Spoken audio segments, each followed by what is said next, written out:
Here we are looking at a M4 Carbine operator's manual that has been produced by Colt for use in their Middle Eastern market.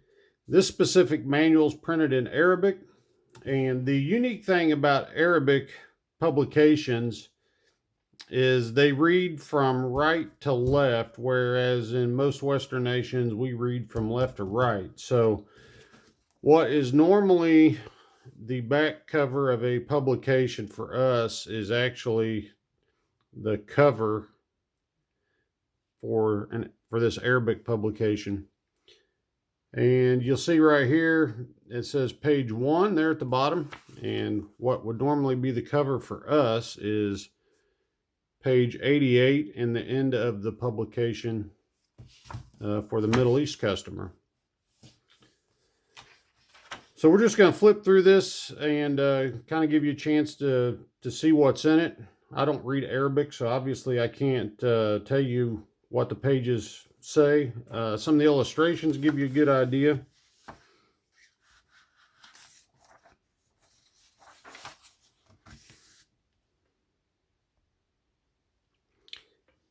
Here they're discussing some of the different ammunition types used in the M4 carbine.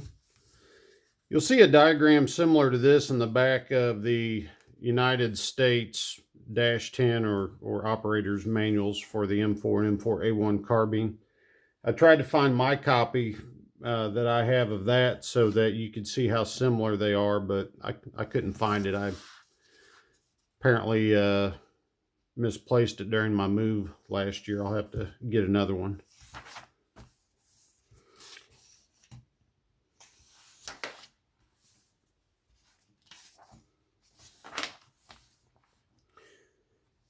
Here it looks like they're talking about opening up the lower receiver. They're talking about pushing across the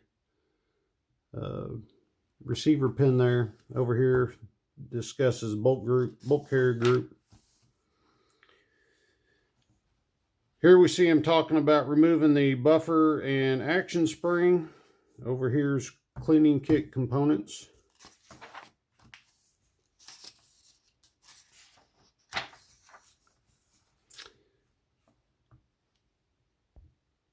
This illustration up top here, it's kind of dark, but it shows a nylon green carry case for the cleaning kit. I'd like to find one of those just to have. Here they show using a bore brush to clean out the gas key.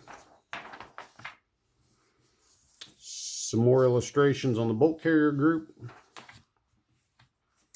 Down here, they're talking about disassembly of the magazine for magazine maintenance.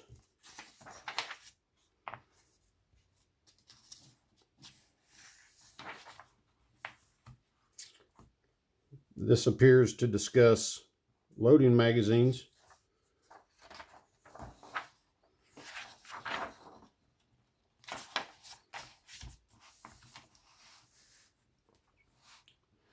In this illustration down here, they're talking about manipulation of the A2 rear sights on a fixed carry handle, and then how to read and adjust the front sight base or front sight post. Of course, just for clarification, with this being an M4 carbine manual, a fixed carry handle or a removable carry handle with the A2 sights is what we're talking about.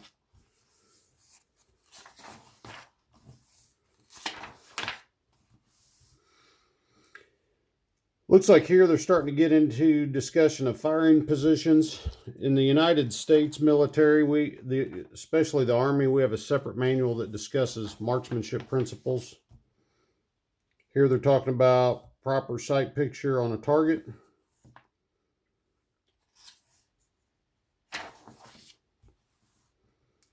Some more discussion on proper sight picture and alignment.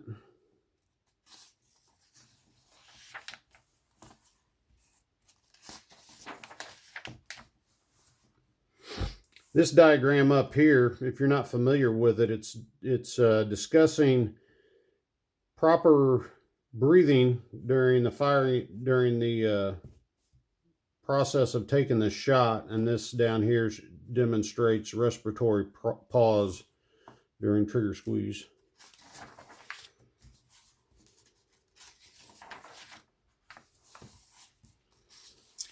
We're currently at page 52 and 53.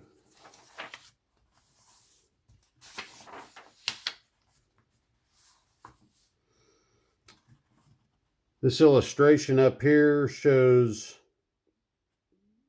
how the trigger assembly functions. Some more line drawings showing internal components.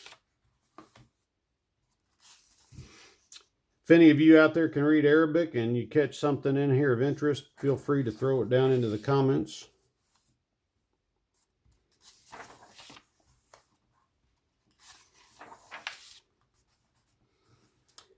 Page 64 and 65 here.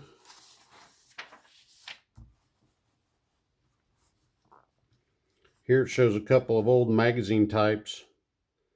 Both the black followers and the green followers are supposed to be out of U.S. Army inventory already.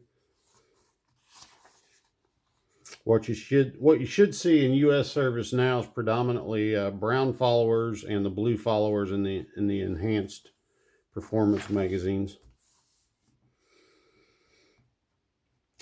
Here it looks like they're talking about possible sources of weapon malfunctions, potential problems with the firing pin. Down here they're talking about light primer strikes. Over here in the bottom left they're talking about extractor issues.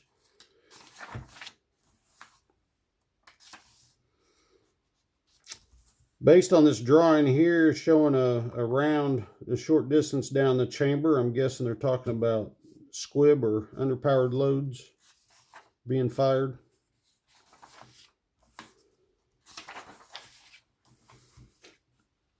This bottom left illustration is one type of seated firing position.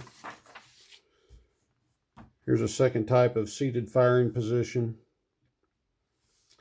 Here's a squatting firing position. I don't recall seeing that in U.S. marksmanship principle manuals, but maybe it's in there and I just missed it.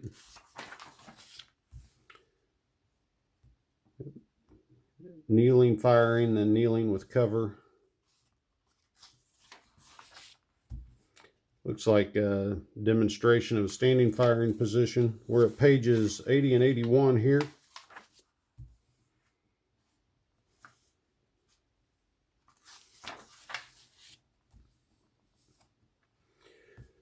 Here they're talking about windage, the effects of wind on